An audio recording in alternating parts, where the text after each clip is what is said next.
and welcome to the YYC Soccer Podcast. My name is Jason Kmet, and my co-host is Scott Strasser. Hey, Scott. Hey, how's it going, Jason? Good. This week flew by. I don't know what else to say. I can't believe it's Thursday already. Yeah, I'm having a weird week because I actually had Tuesday off after the Monday long weekend. So my week started on Wednesday, and yeah, it's kind of funny that tomorrow's Friday already. But no, excited to, as per usual, hold our weekly discussion about Calgary soccer. If you are a new listener to our podcast, Scott, as I always ask you every Thursday night or for the Friday episode, what is the YYC Soccer Podcast all about? Our podcast focuses on all levels of soccer in Calgary. So we talk about Calgary's two professional soccer teams, those being Cavalry FC and the Calgary Wild. But we also talk about lower level, amateur, and post-secondary soccer. So at this time of year, we talk a lot about the college and university teams from Calgary. And we also talk about the grassroots soccer community in Calgary as well. This week, we're going to do a bunch of previews. We're going to preview Cavalry FC and their matchup against York United, preview the Calgary Wild's match against the Vancouver Rise, talk about the various post-secondary teams in Calgary and area, the Dinos, the Cougars, and the ACAC season starts this week. So we'll be talking a bit about SAIT and Ambrose. And that should cover us off for this week. Yeah, lots of soccer taking place this weekend. Not a lot happening in Calgary, actually, but excited to preview some of these games that we've got just around the corner. Hey everyone, this is Francesco Bartuillo, and you are listening to the YYC Soccer Podcast. All right, let's talk about Friday evening's Cavalry FC match. Yeah, they're going to be traveling to Toronto to take on York United. 5:30 p.m. kickoff time for us here in Calgary. Jason, Cavalry will be without a couple of key players who have been called up by their respective national teams. Ali Musi, who I believe, did he win Player of the Month for August? Is that what I think I saw?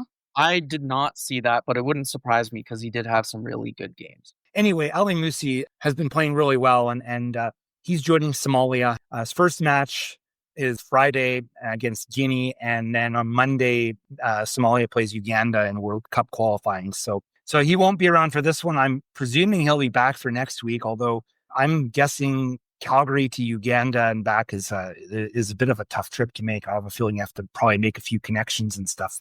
And then the other player missing for international duty is Mikhail Gerasimenkov. Played a lot at left back and has even pushed up at left wing a couple of times. He's going to be joining Moldova's U21s. They've already played, actually. They played Ireland today, lost 2-1. Gerasimenkov got the start and played a full 90. And then they're going to be taking on Slovakia's U21s on Tuesday. So yeah, there'll be a couple key players out of the lineup. Cavalry coming into this game, I think they're 4 games unbeaten at the moment. If you think about their last loss was back on August 4th against Pacific. So apart from that, they've had a really strong August. Their last game, of course, was that emphatic 4-1 win over Forge. But before that, they got a point on the road against Atletico Ottawa and came very close to coming home with 3 points. Before that was that dramatic 5-4 win over Vancouver FC. And before that was a goalless draw with Halifax Wanderers. So a team in form at the moment, and they're taking on a York side that is kind of having a typical York season. Jason, we always talk about how York always seems to be in the middle of the pack, and that's exactly where they are right now in 5th place with an 8-5-8 record.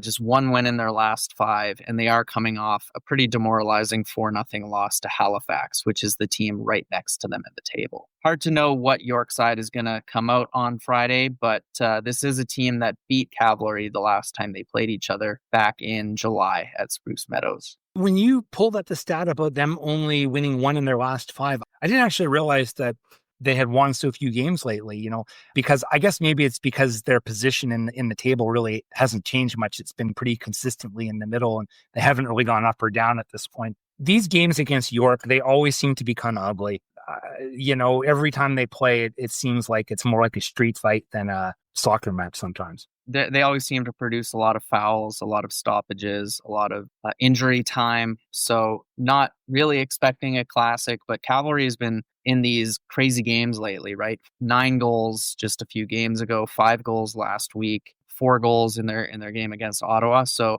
who knows? It could be another high-scoring thriller, or it could be a really cagey 1-0 win or 1-1 draw. Don't like to predict results when they play York. But yeah, as you mentioned, these are two teams that have a little bit of bad blood, it seems.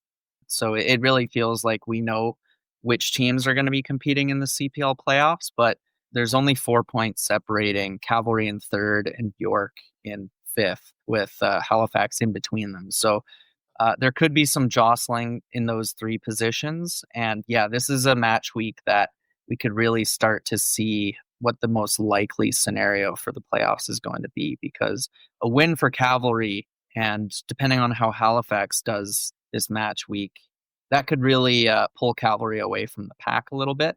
But yeah, there's 7 games left for every team. This is the final round of matches. It's kind of like the home stretch. Excited to see how Friday's game goes for that reason. Yeah. And I guess before we wrap things up on Cavalry, there were some announcements about Cavalry doing more in their player development pathway. Yeah, we got a press release this week that Cavalry's U21 team, which competes in League One Alberta, is going to rebrand to Cavalry FC 2, and they're going to become a year-round academy team, which is exciting for the club. And that's good news overall for a lot of those players who are with Cavalry FC and have been around the club for a couple of years, but haven't really broken into the first team yet. This, I think, is a really good news for those players.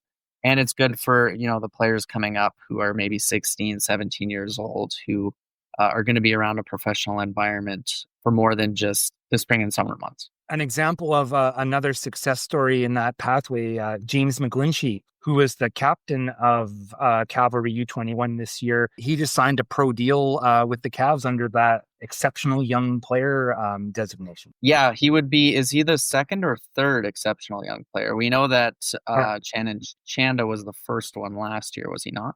Yeah, so he's the 2nd one Cavalry has signed, because the other players that they've signed that have been younger, like, Michael Harms and Nico Moronic and stuff, they're just on standard player contracts. The advantage about doing this exceptionally young player is essentially they don't count on a roster spot, and I don't think their salary, it either doesn't count towards the cap or only a small part of it counts towards the cap. So it's kind of a mechanism to sign a young player and sort of exclude him from some of those limitations of roster spot and salaries. So congrats to him. That's a good signing, I think, overall. And I don't know how likely we're actually going to see him play that much, but yeah, I know he played in that Canadian Championship game against Edmonton Scottish earlier this year. I don't believe he's played any CPL games or any other CanChamp games, but he's definitely been around. And as you mentioned, he was the captain of the U21s. I think he's a player who Tommy Wheeldon Jr. singled out in that 6-0 win over Edmonton Scottish. So great news for him, and great news that Cavalry's academy is becoming a 12-month initiative. I was going to ask you, Scott, in that press release, it mentioned Max Peepgrass is going back to Cape Breton. Were you surprised at that? I was a little bit surprised. Yeah, I was. I really thought that, with how much he'd played, I figured he'd stick around and be involved with the finish to the season as well as the playoff run. So a little bit surprised, but maybe that's a case of wanting to get his degree and not leave university, halfway through or something like that. Yeah, he didn't dress the last 2 matches, so he didn't make the lineup. And I think it seems like, now with the players Cavalry have available, they've definitely been, some of the younger players haven't been making the 18 lately. And with him having the option to go back to Cape Breton and work on his school, I guess I kind of understand where it's all coming from. But yeah, I was still, like I said, I was a little bit surprised overall. Yeah, I think he did a really good job deputizing at defensive midfield this season. I think he was a player who the fans, especially the foot soldiers, really took to. But yeah, with the likes of Michael Baldissimo coming back to fitness, We've seen Eric Cobbs slot in at defensive midfield a couple of games. Hopefully Shamit Shom is close to coming back. It's pretty crowded in the midfield at the moment. And maybe heading back east to Cape Breton is the right choice personally for Peatgrass. Hi, it's Janaea Robertson, and you're listening to the YYC Soccer Podcast.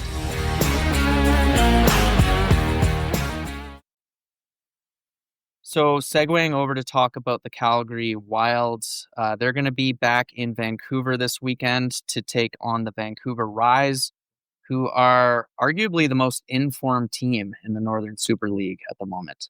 Yeah, you pulled out a couple stats here about their current form, and I had no idea that they're on this much of a hot streak. I knew they moved up the table. They were basically equal to the Wild there for quite a while, but they've clawed their way up into second place, and they've been beating the big teams. So it's a really good run for them. Absolutely. The Rise are unbeaten in their last 8 games. Actually, their last defeat was to the Wild back on July 12th. That was a 2-1 win for Calgary. But since that, they've gone on an 8-game unbeaten run. They've climbed their way from 4th to 2nd. They just beat Montreal Roses 2-1. Before that, they beat Ottawa Rapid 3-2. Before that, they beat league leaders AFC Toronto 1-0. And they'd drawn their 2 games before that. And this kind of purple patch for them started with a 6-0 win over Halifax on July 19th, which was how they responded to their loss to Calgary. So definitely a team in form at the moment, and they'll have home field advantage. This game is going to be at Swangard on Saturday. Not going to be an easy one for Calgary. No, not at all. We've talked about how, for example, the Wild have had trouble against Ottawa. It seems like Ottawa's been a difficult team for them, and Toronto's been kind of a difficult team for them. But in their matches against the Rise, they've shown pretty well, even in the inaugural game and, where they lost, and then the game they won, and then that draw they've played them pretty well overall. Yeah, this will be their 4th time playing the Rise. They play every team 5 times this season, so they'll still have another game against Vancouver after this, I believe. But the last time these 2 teams played, Calgary won 2-1. It was a great win for them. Before that, as you referenced, they drew 1-1 at Swangard. And then in the very first game of the Northern Super League season, it was that 1-0 win for Vancouver with Quinn scoring the penalty. But I agree. This is a team that I've always felt like when they play Calgary,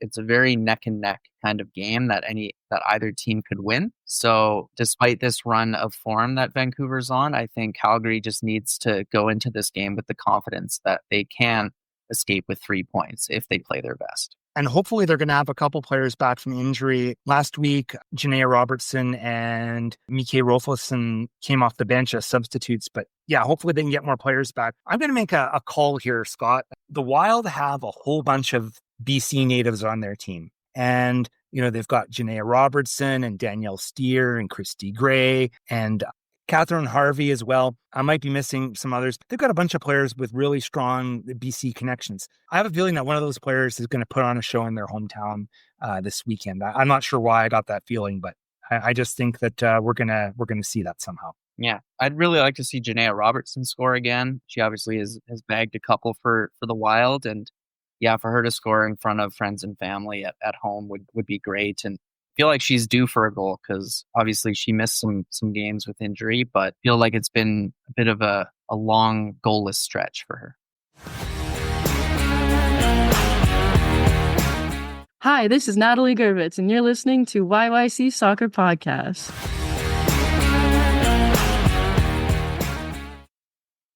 All right, Scott, let's talk about post-secondary teams and start with U Sports. We've got a Crowchild Classic this weekend. Yeah, this kind of crept up on us. I was surprised to see it was happening already, but I guess that was the same case last season where the 2 Calgary teams met very early on into the season. So this is just on the men's side, curiously. But Saturday, 2:15 p.m., Mount Royal University Cougars will be taking on the University of Calgary Dinos at McMahon Stadium. This is technically a top-of-the-table clash in the Prairies division. Cougars are coming into this game as the only unbeaten team in the division with 3 wins and a draw. The Dinos are in second with 3 wins and a loss. That one loss coming courtesy of a late penalty when they played University of Alberta. I believe that was opening weekend. So couldn't really ask for better conditions to set up a crosstown derby. Yeah, and the rankings came out this week, and Mount Royal's ranked number 6 in the country, and the Dinos are ranked 13 for whatever these rankings are worth. So clearly, we know both teams have had a real good start to the season, and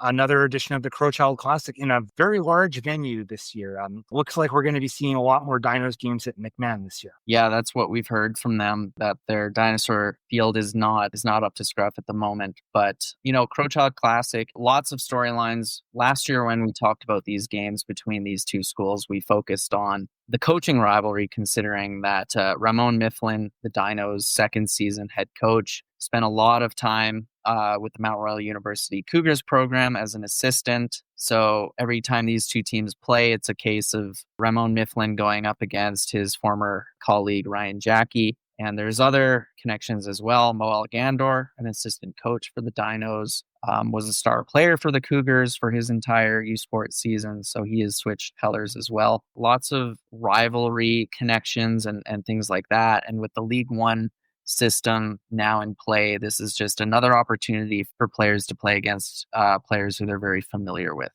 The Dinos and Cougars women's squads are going to be heading up to Edmonton, and they're going to do the dance partner switch thing again here on Saturday. The Dinos will play McEwen, and the Cougars will play the University of Alberta. And then on Sunday, they just switch, and Dinos will play Alberta, and Cougars play McEwen. Yeah, and looking at the table in the Prairie Division on the women's side of U Sports, Calgary, McEwen, and Mount Royal all 2-0 at the moment. So this weekend we'll see a lot of games featuring the strongest teams in the Prairies Division, at least at the moment. And Jason, we talked about the Crowchild Classic, but there is also another Calgary derby happening in post-secondary soccer this weekend on the collegiate side of the equation. Yeah, so the ACAC season kicks off, and it's going to kick off with SAIT playing Ambrose, and they're going to do the doubleheader setup as typically is done in ACAC. So on Sunday, they'll start at noon, and the women's teams will play, and then at 2:15, the men's teams will play. And these matches are home matches for Ambrose, so I believe that means they're going to be played at Ernest Manning High School field. I'm going to go out on a limb, Jason, and say the Trojans women's team is going to have a strong season. Oh, yes. I think I will agree with that. I copied and pasted the rosters into the script so we could talk about them a little bit here. And when you look at that women's roster, there's a lot of very familiar names and a lot of very experienced players. One thing about the ACAC is a lot of these players are in school for, 2 or 3 years. So you don't get anywhere near as many players that are like 4th-year players or 5th-year players. And the Trojan women's team, there's several players with that kind of experience. Yeah, like Megan Weeb, who's in, I think, her last year of eligibility. She has set scoring records for the SAIT Trojans in years past. Natalie Gervitz is entering her second year. She had a really strong season in 2024, former podcast guest. But there's also some names who I think we recognize from the League One season, right? Or just who have been on the like Sophia Spool, for instance. But yeah, lots of experience. And this is a SAIT team that seems to trounce a lot of their ACAC competition year in, year out. For sure. And on the men's side, like looking at the men's roster, there are some familiar names on there as well, including Miguel Mendoza, who he played some matches back in the day in the Philippines Pro League, I believe. Isn't that right? Yeah. I actually interviewed him before he went over to Germany to kind of kickstart his pro career. This was way back in like 2018 or 19, but he was one who I did kind of Google every once in a while to see how he'd been getting on. And I noticed he was playing in the Philippines. And yeah, he was playing for Foothills in League One Alberta. There's a lot of League One Alberta representation on SAIT. A player like Hafiz Major, who's previously played for MRU as well, has joined the team. Robert Woodruff Brown was scoring quite a few goals in League One this season for Foothills. And then I just feel like, looking at this roster, there are a lot of names we've seen before. However, a big departure, Jason, that you pointed out is Teslosh David. Yeah, I'm not sure what his status is. I was kind of under the impression he would still have eligibility, but maybe he's done with his schooling at SAIT. But I believe he was the most valuable player for the ACAC South Division last year and was a pretty dominant player, and then also played a lot of minutes this year with Foothills in League One. So whenever you lose a player of that caliber, it's notable. So again, you can catch the Crowchild Classic on Saturday afternoon at McMahon. And then on Sunday, you can catch the ACAC Calgary Derby. I don't think they have an official name for it yet, but SAIT versus Ambrose with kickoff at 12 o'clock and I think 2:15 p.m. We need to come up with a name for that, Scott. I don't know what it would be. Like Crowchild Classic is a great name, and it's fitting when both of those campuses are just off Crowchild, but SAIT and Ambrose don't really have that kind of a link between the two physically. No, they don't. Thank you for listening to the YYC Soccer Podcast. You can have this podcast downloaded to your device as soon as it becomes available by subscribing on Apple Podcasts, Spotify, or other platforms. Check out our website at yycsoccer.com, where you can look through our episode archive and find other options to listen, including our YouTube channel. We also have links there so you can buy Scott's book. It's all about the history of pro soccer in Calgary, called Here Come the Cavalry. You can leave us a question or comment in the Contact Us section of our website. You can also interact with us on social media such as Twitter, Instagram, Blue Sky, where our username is YYC Soccer 403. Thanks for listening.